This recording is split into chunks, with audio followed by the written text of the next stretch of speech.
makes it very difficult when women and children cannot find the husband and the father, and they don't know where he is. He's not contacted them. They got to ask other people, have you seen my husband? No, sis, I ain't seen him. Has he been at the masjid? No. Oh. What is that?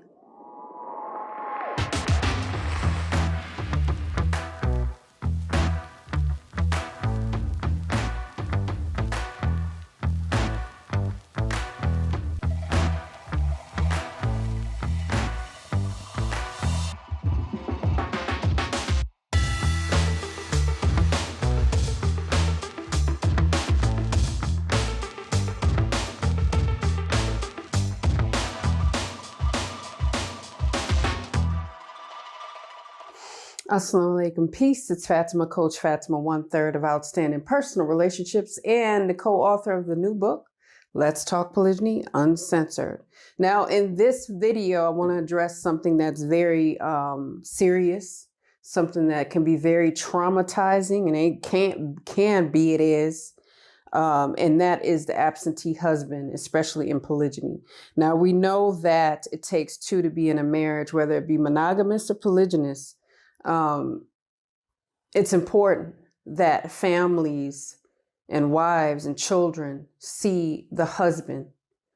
I'll tell you why this video is so important, because I keep hearing, DMing, coaching women that don't know where their husbands are. They literally don't know where they are, and the time is not split evenly among the women. So they find it difficult and challenging to raise their children by themselves.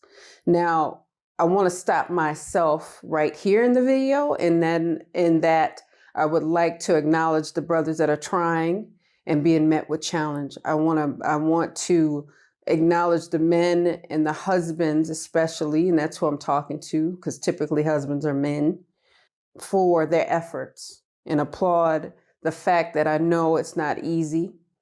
I know they're met with so many different things, even though they chose to be in polygyny and have more than one wife. That doesn't mean it's easy. That doesn't mean they have it all figured out, nor should they be met with, well, you did it. You need to figure it all out and have it all done. And I want it perfect.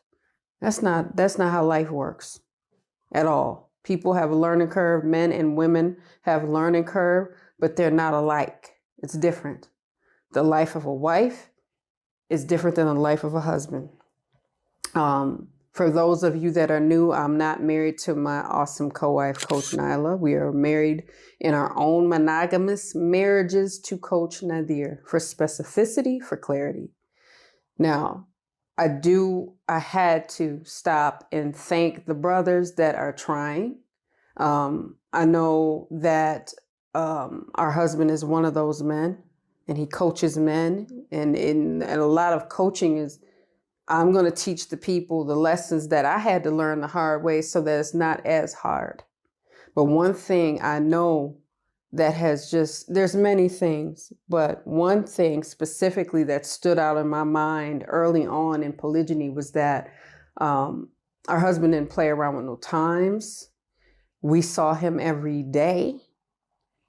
Our children saw him every day, unless he was traveling and not in the same vicinity physically as them. And even with them, he would do video calls and Zooms and whatever he needed to do, or call them on the phone so they could hear his voice. He would even go so far as to send postcards from wherever he was in the world, because this is a big old world. I suggest those of you that have not been able to travel it, please get out and travel it, please. It's beautiful. It's beautiful from what I've seen, and I'm very grateful. Now let me get back over to this abandonment situation. There's so many women and children that are not having the presence of their husbands in their homes and their fathers in the homes, and it is detrimental in many cases. Some don't want him there because he might be a tyrant. He might be abusive. He might be addicted to some substance, and they're glad he's gone. I'm not talking about those extremes, although those are not something to just dismiss.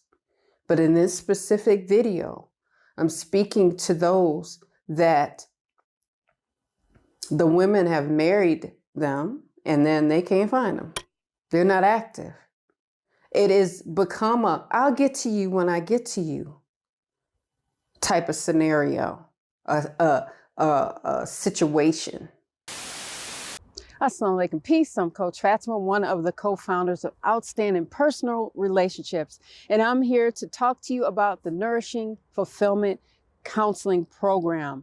What I do is help women from all walks of life obtain information in the areas of relationship wellness, emotional resilience, self-confidence, and inner discovery for best results for their future success. Growth is about implementation for best practices, for best results for your future. So the Nourishing Fulfillment Counseling Program is here for you to help you kind of weed through some of those negative thoughts of self-limiting beliefs so that you can move forward and attain your goals so that you live a truly fulfilling life. So if you want to join me for my Nourishing Fulfillment Counseling Program, be sure that you visit me at CoachFatimah.com for details and start your Nourishing Fulfillment Counseling session today. I'll see you and I look forward to working with you. Assalamu alaikum. Peace. You know, you sit over there, be quiet. I'm stomping out your voice. I don't want to hear what you need. There is a difference, for clarity, between nagging a man to death about every little thing that you don't like that he does versus I don't get to see you and our children don't get to see you either. When are we going to get to see you? Trying to figure that whole thing out. Trying to figure out a schedule. Trying to have the hard conversation and to keep getting shelved and ignored. That is problematic. If it isn't yet, it will be indeed. It will be indeed. Because I know specifically, I married a man. I know this for a fact that didn't marry me to get divorced. Looky there. And I didn't marry him to get divorced. Was it an option? Absolutely. Yeah, it was an option.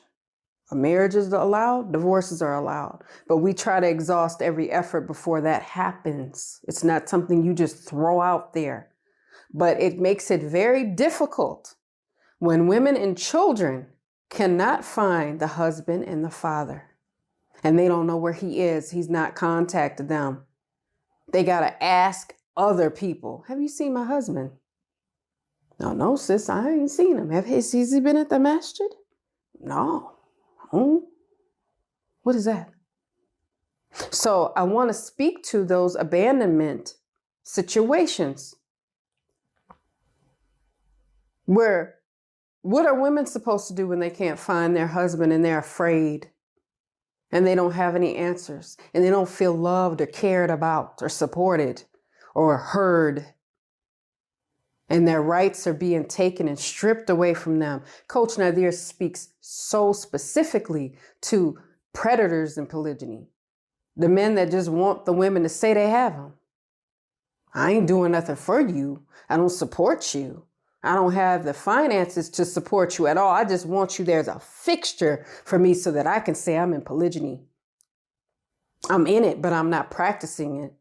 I'm in it, but I'm not being involved. I'm not engaging in raising my children. I'll leave that to you. I'll leave you to raise the sons and the daughters. I'll leave you to have all the sleepless nights with our babies. I'll leave you to have your pregnancies and everything all by yourself, and I will not come see you. I'll see you in another year. And then the women are going, well, what am I supposed to do? I miss him. I want to be close to him. I want my child to know their siblings. I want my child to know their father. And the father's saying, no, bump that. I'll get to you when I get to you. You don't matter. What I want to do matters. So see, we need to start investigating narcissism. Now, another disclaimer, some brothers have to travel when they're in polygyny because the wives are not in the same country. I get that. I know some amazing men that have to do that because of visa issues, because of different legal issues and immigration. And then they're met with customs and they bothering them. A lot of them are Muslim. They don't like that. Why are you flying over here? Why you keep going back and forth? You get out of our country. You relocate your family. They're met with a lot that they didn't see coming, but they're trying to make it better. They're trying to bring their family together, but governmental, constrictions or restrictions are stopping that. Shout out to them. Shout out to the men that are close to us that are still trying and met with opposition. But I'm speaking to the ones that just completely disregard. And I don't like blanket statements. I'm not going to say all men in polygyny are this way because they're not. We ain't met all men in polygyny. We have not met all women in polygyny. It's like, oh, women in polygyny are abused and stupid and they're all indoctrinated and brainwashed. They're all dummies, a bunch of dummies, uneducated idiots. I don't like blanket statements. I like getting specific with things.